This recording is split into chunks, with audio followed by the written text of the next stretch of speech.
It is ready to propagate. Look at that node. It has many stable aerial roots.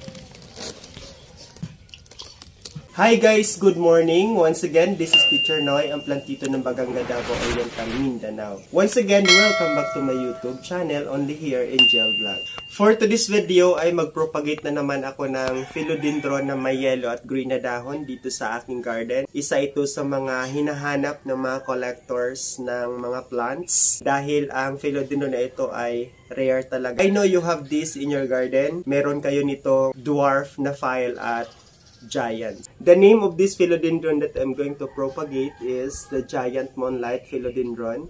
So bago tayo mag-propagate, huwag natin kalimutang mag-subscribe at itap na din natin yung bell icon para ma-update kayo sa mga videos na i-upload namin only here in Gel Vlog. Pero bago yan, kakain muna ako ng puto na nabili namin doon sa area ng Magumay dahil kararating lang namin ngayon. Nanguha kami ng rice hull na gagamitin ko sa pag-propagate ng Philodendron Giant Moonlight. 8 pesos lang ito guys, nabili namin sa daan while naghahawal kami na mahal. We will just look for the philodendron that I've said where it is being situated. This is Philodendron Giant Moonlight. I bought this one during the time of pandemic for 2,500 pesos with 4 leaves. Now, as you can see, there are many leaves that really produced of this plant. Ang nakakaganda ng philodendron na ito guys, yung kanyang kulay, kapag bagong unfurl yung dahon niya, makikita talaga natin yung matitingkad na kulay na yan. This Giant Moonlight is a basal philodendron. Hindi siya gumagapang. Ganyan lang talaga siya. Kaya mahal siya kasi aside from the details of each leaf, yung kanyang kulay guys ng dahon talaga, it has a resemblance to the cardinal leaf. Ayan. Mas malaki pa nga yung kanyang dahon na form niya. And then yung kanya dahon guys, dalawa ang kulay. Sometimes tricolor ito kapag na-expose natin sa sun. Yan, meron siyang is this yellow-green? Ito yung yellow-green. Then ito yung neon.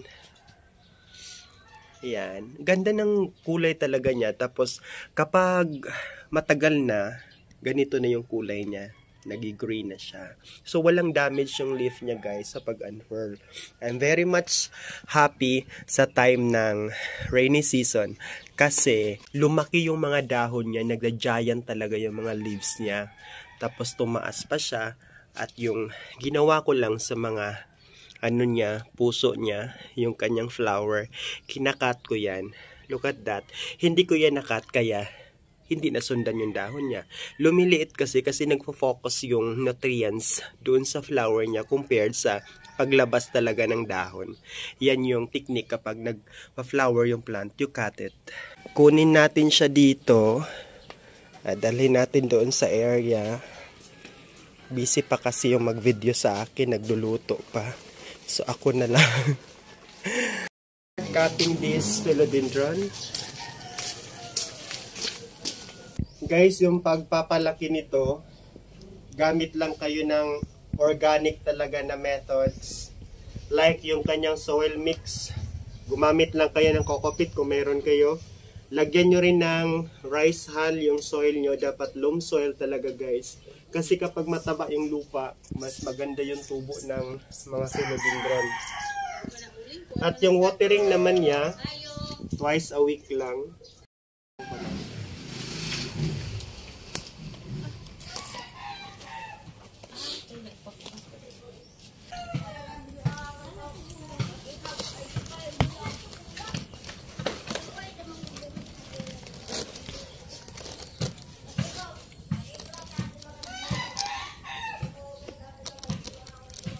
Transfer na po na.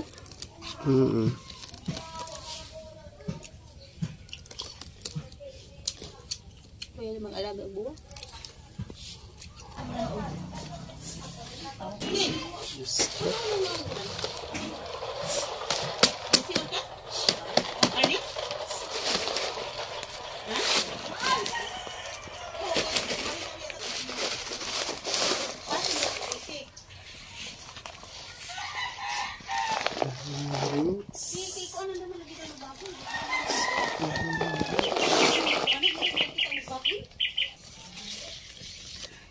Pabuhi lagi na kay napuspon man ang plano siyang anak. Disyembre naman kunukod.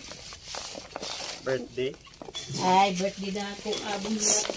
Ito na yung mother guys. Hindi ko muna sana siya tanggalin kaso lang yung kanyang mga aerial roots kasi nag-join sila together. So mahirap i-remove. Baka ma-damage sila at maapektuhan pa yung plant. Tinanggal ko na lang. Maganda sana kung itanggalin kasi stable na yung roots. Naka-adapt na talaga sa soil yan na ginamit. At continue sana yung mabilisan yung paglabas ng kanyang pop. Ito, matagal-tagalan pa yan kasi natanggal nga sa kanyang pot. This is our top cut. Ganda pa rin yung top cut natin guys. Cut ko pa sana kaso lang baka na-damage pa yung plant. Gamitin pa rin natin yung pot niya. Ganda pa naman.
That ends for our gardening episode for today about propagation of the Philodendron Giant Moonlight. Once again, kindly share this video para makapag-share tayo ng knowledge, experience, and ideas in growing about plants sa mga beginners. At kung meron kayong mga suggestions about sa content na pwede kong i-vlog, i-suggest nyo lang. Comment down below para magawa natin ng panibagong vlog.